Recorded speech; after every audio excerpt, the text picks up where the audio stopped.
me talk to the person who's been walking through life like it's a maze instead of a mission. You're standing there staring at 100 doors, anxious about which one to knock on, terrified of picking the wrong one, worried about what's behind it, failure, rejection, pain. But I came to tell you something. God already chose your doors. You've been praying like God's still deciding. You've been fasting like you have to convince him. You've been crying out like heaven's still in a boardroom trying to figure out whether or not you're worth the breakthrough. But let me flip the script on you. God already made up his mind.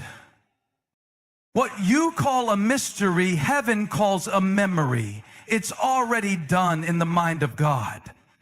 The provision you've been stressing over, the opportunity you've been begging for, the breakthrough you've been fasting for, it's not up in the air. It's locked in the vault. God doesn't operate on maybe. He doesn't scroll through resumes. He doesn't consult your mistakes. He doesn't set his plan based on your timeline. God speaks in finished sentences. He declares the end from the beginning. That means while you're still trying to find your starting line, God's already written your finish. Think about it. In Genesis, before God ever formed Adam, he planted the garden. That's provision. The man didn't have to create his environment. He just had to walk into it. The fruit was already there. The rivers were already flowing. The gold was already in the ground. Provision was pre-decided. You're stressing like you've got to build the garden when God already planted it. You're working like you've got to earn the door when God already assigned it. You think you're chasing after something new, but you're actually walking into something ancient. You're stepping into a decision that predates your dilemma. And I get it. Sometimes it feels like God is late. Sometimes it feels like provision is hiding. But what if it's not hiding? What if it's waiting? Waiting for the right moment. Waiting for the right maturity. Waiting for the right mindset to match the mirror. You think God's holding out on you, but what if he's holding it for you? Because some of the things you've been praying for would have crushed you if they had come too soon. Some doors would have distracted you. Some blessings would have buried you. And God, in his mercy, didn't deliver it when you want it, but he's still going to deliver it on time. The provision is not just about getting something. It's about becoming someone. It's not just about the blessing. It's about the preparation. Because God's not just working on the door. He's working on you so that when you walk through it, you don't sabotage what he gave you. You don't have to worry like you're on your own. You don't have to pray like you're trying to wake up a sleeping God. He's already seen the need. He already factored in the loss. He already calculated the detour.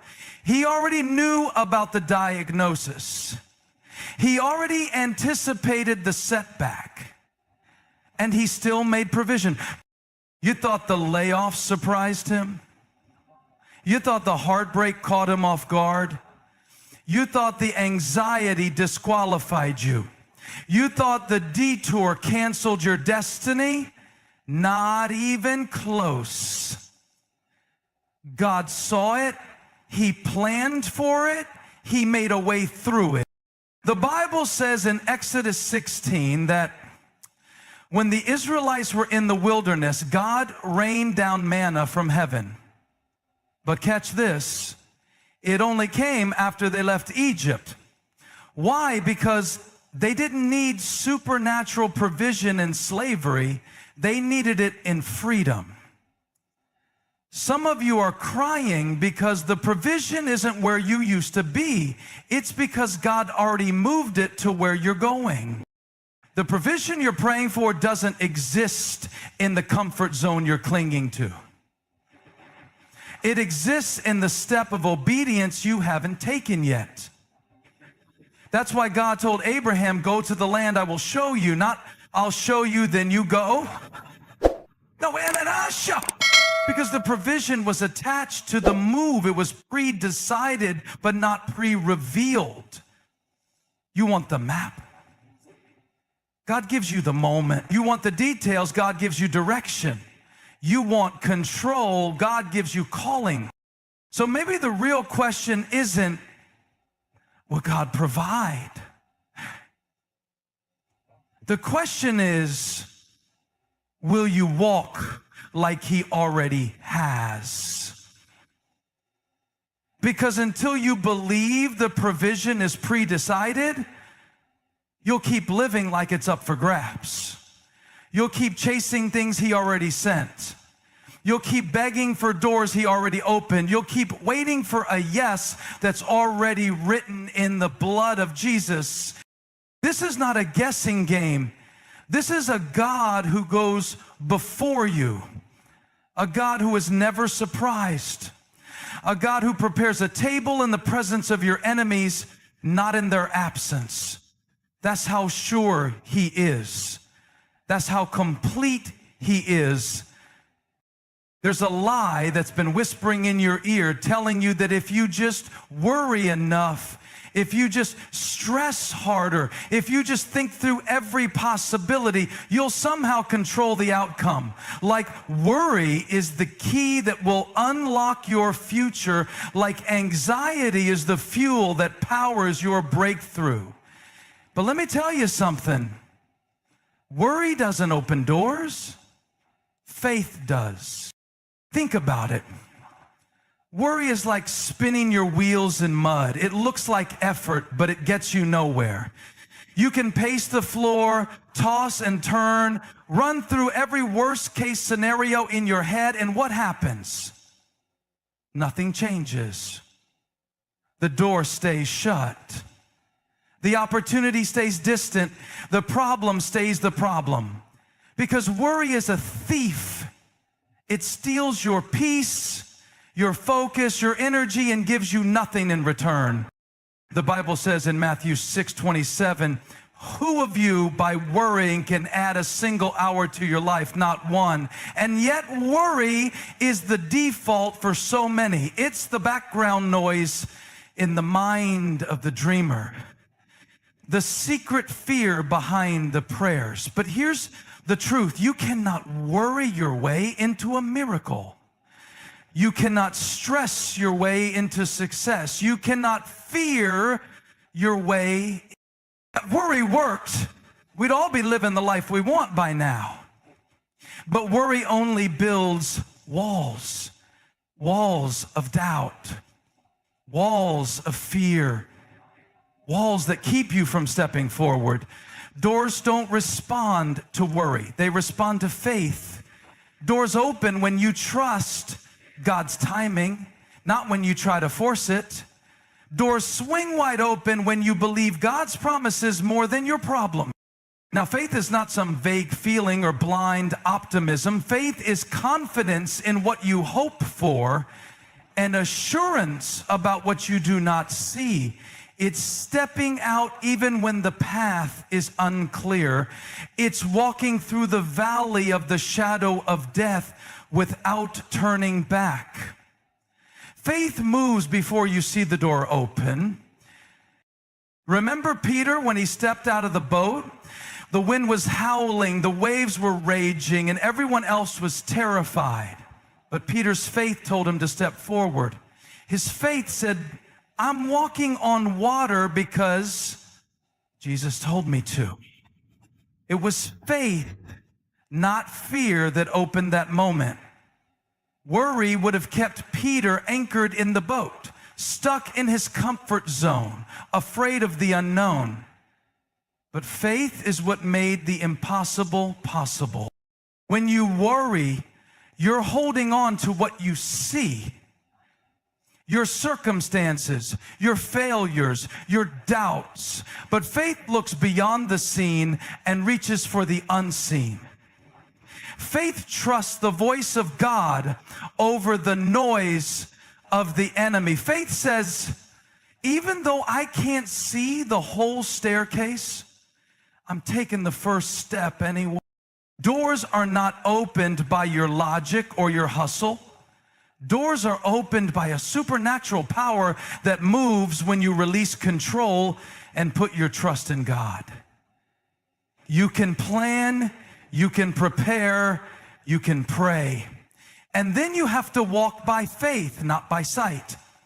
Because if you wait until you feel ready, until every fear is gone, until every worry is erased, you might never move.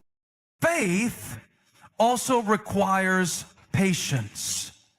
It understands that sometimes the door isn't open yet because God is doing something inside of you. He's shaping your character, strengthening your spirit, building your trust. Worry wants an immediate answer, an instant fix, but faith waits quietly in the tension, knowing that God's timing is perfect. And here's the kicker. Worry is exhausting. It drains your energy, your joy, your ability to act. Faith, on the other hand, energizes you. Faith gives you boldness to knock, confidence to step forward, peace to rest in the process.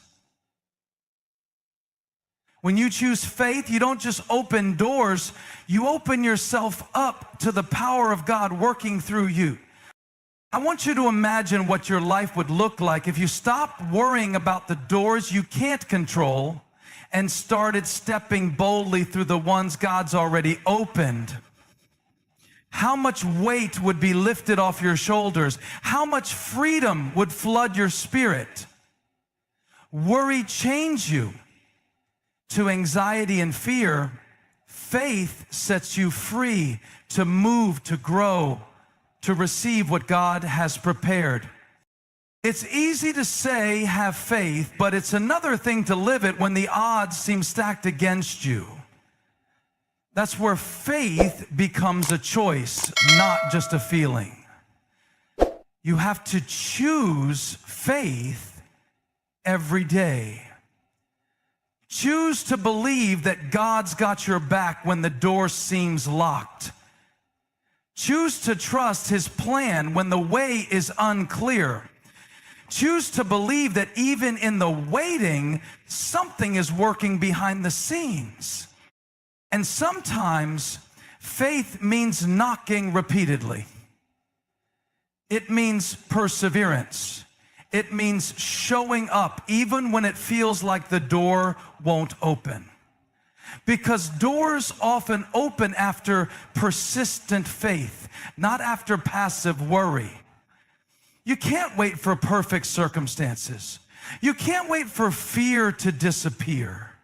You have to knock with confidence, knowing that the one who chose the doors is faithful to open them. Worry wants to steal your moment. Worry wants to keep you frozen in fear, stuck in a place of what if. But faith moves you forward. Faith says, I'm not defined by my doubts. I'm defined by the God who has already chosen my doors. Faith sees the closed door not as a dead end, but as a not yet.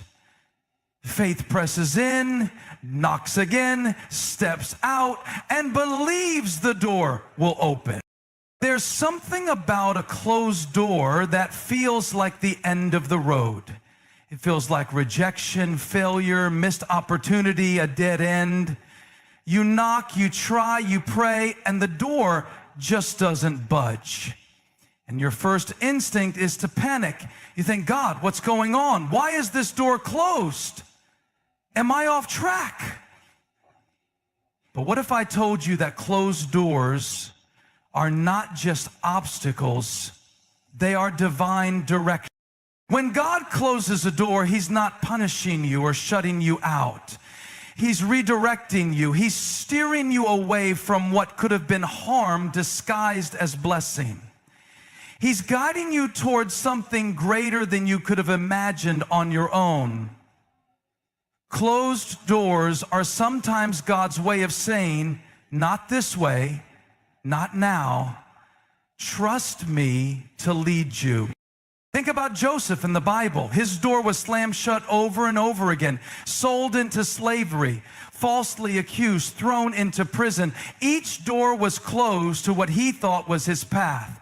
But those closed doors were divine detours that led him to a throne. If Joseph had pressed through those closed doors in his own strength, he would have missed the God-ordained promotion waiting for him. Closed doors keep you from walking into traps. They protect you from people who aren't meant for your journey, from plans that would derail your destiny.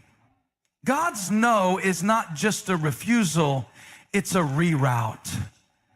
The closed door is a signpost pointing you in a different direction, and that direction is always toward His best for you. Sometimes we think the door we want is the only door. We get so focused on one specific outcome that we miss the bigger picture God is painting. Closed doors force us to look around, to seek His guidance, to wait on His timing. It's in that waiting and seeking that we develop patience, resilience, and trust. The Apostle Paul experienced closed doors too. He tried to go to certain places to preach the gospel, but was prevented. He didn't argue or force his way through. He listened and obeyed the Spirit's redirection. And through those closed doors, the gospel spread in ways he couldn't have planned. Sometimes God's redirection is bigger than our vision. A closed door can also be a test of your faith. It's easy to trust God when everything's going your way. But when the door closes, when the path is blocked, that's when faith is really tested. Will you give up? Will you become bitter? Or will you lean into God's wisdom, believing that He knows what you don't yet see? Every closed door is an opportunity to trust God more deeply. It's an invitation to surrender control and say, I don't understand this, but I trust you. When you do, you align yourself with His perfect plan. Closed doors keep you in the waiting room for the right timing, the right season, the right opportunity. Have you ever been so fixated on getting through one door that you failed to notice the window got opened somewhere else? Closed doors sharpen your spiritual eyesight. They force you to rely less on your own understanding and more on God's guidance. Proverbs says, trust in the Lord with all your heart and lean not on your own understanding. Closed doors remind us of this truth. Sometimes the pain of a closed door is God's way of redirecting your heart, your character, your purpose. He's pruning what doesn't belong so that what remains can flourish. Closed doors are part of your refining process. They prepare you for the next level of your journey by teaching you perseverance, humility, and trust. You might be tempted to knock harder, to try to break the door down, but divine direction means sometimes knowing when to stop knocking. Sometimes the greatest act of faith is stepping back, turning around, and looking for where God is leading next. That takes courage because it means releasing what you thought you wanted and embracing what God knows you need. Closed doors are not God's way of shutting off your destiny. They're His way of protecting your destiny. They're His way of saying, I'm still working behind the scenes. I have a better plan. When you see a closed door, don't see defeat, see divine direction. Don't see rejection, see redirection. Don't see a block, see a blessing in disguise. In fact, many of God's greatest plans are revealed to us not at the open door, but during the closed door season. It's in that waiting, that uncertainty, that you grow, that you learn, that your faith is stretched and strengthened. Closed doors teach you to be patient, to be prayerful, to be persistent. Not in trying to open the door, but in trusting the one who holds the keys. If you could see the whole map, you'd understand why some doors close and why some doors open. But since you can't, your best move is to trust the guide. Trust that every door, open or close, is part of His perfect plan to get you where you're meant to be. There's a tension we all wrestle with. The tension between wanting to control everything and needing to trust God with it all. We live in a culture that prizes control. Control of our schedules, control of our finances, control of our futures. But here's the truth that will set you free. Walking in control is a heavy burden, but walking in confidence is freedom. Control means you're trying to hold everything in your hands, trying to dictate every step, trying to force outcomes. It's exhausting. It's frustrating. It's faithless. Because control says, I don't trust God to handle this. Control says, I have to fix it myself. Control says, if I loosen my grip, everything will fall apart. But confidence, real confidence, is different. Confidence is rooted in the character and power of God, not in your ability to micromanage life. Confidence says, God is bigger than my problems. He's sovereign over my circumstances. I can trust Him even when I don't understand. Confidence is calm in the chaos because it knows who holds the future. The Bible tells us in Proverbs 3:5-6, trust in the Lord with all your heart and lean not on your own understanding. In all your ways submit to Him, and He will make your paths straight. That's walking in confidence. Not leaning on what you can control, but leaning on what God controls. And submission here doesn't mean defeat. It means peace. When you try to control everything, you're basically saying, God, I don't trust you enough to step back. You hold tight, and what happens? You're bound up by fear, anxiety, and exhaustion. You become so focused on managing every detail that you miss the miracle that God is already working behind the scenes. Walking in confidence means releasing the illusion that you have to do it all. It means saying, God, I don't need to see the whole plan. I just need to know you.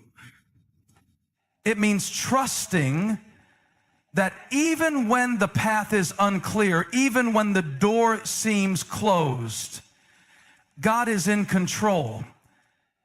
And that confidence propels you forward even when fear whispers, you can't.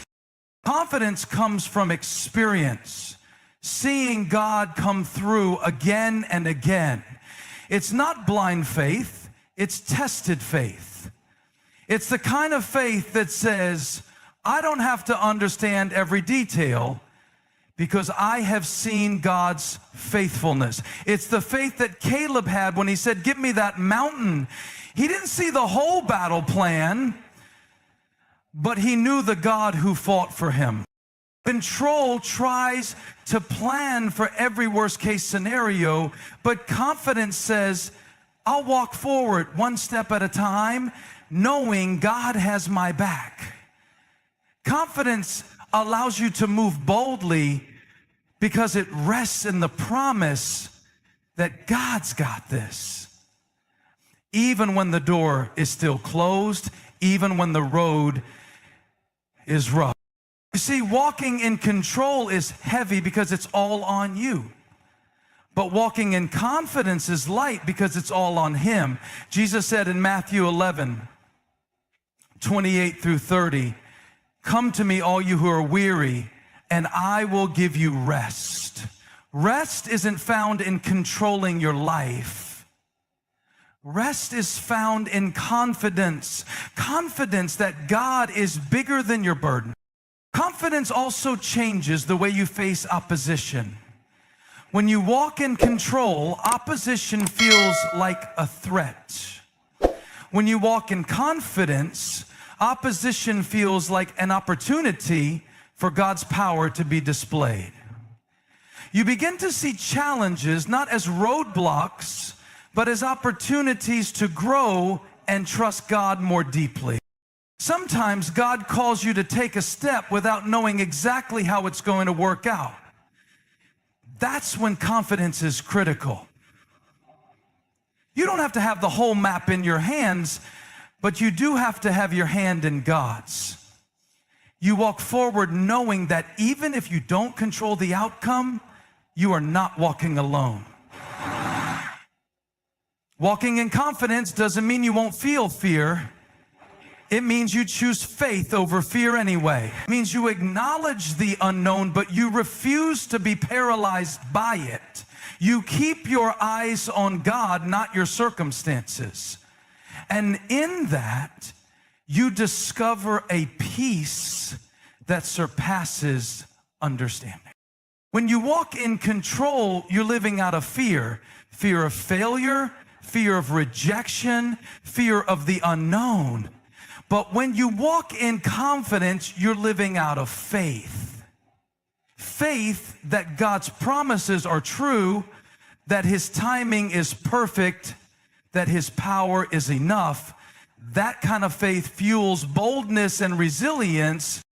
The next time you find yourself trying to control every detail, remember, God's plan doesn't require you to carry it alone. He calls you to carry it with him. You don't have to be the captain of the ship. You just have to be willing to set sail with him as your guide. Confidence means you stop trying to manufacture the outcome and start trusting the one who already knows it. Confidence means you don't have to have all the answers. You just need to have God. You don't have to be in control to move forward. You just need to be confident that God is. True freedom comes when we release control and embrace confidence in God's sovereignty. Walking by faith means trusting his plan above our fears. Knowing he guides every step. Confidence empowers us to move forward boldly, not because we control the outcome, but because God does.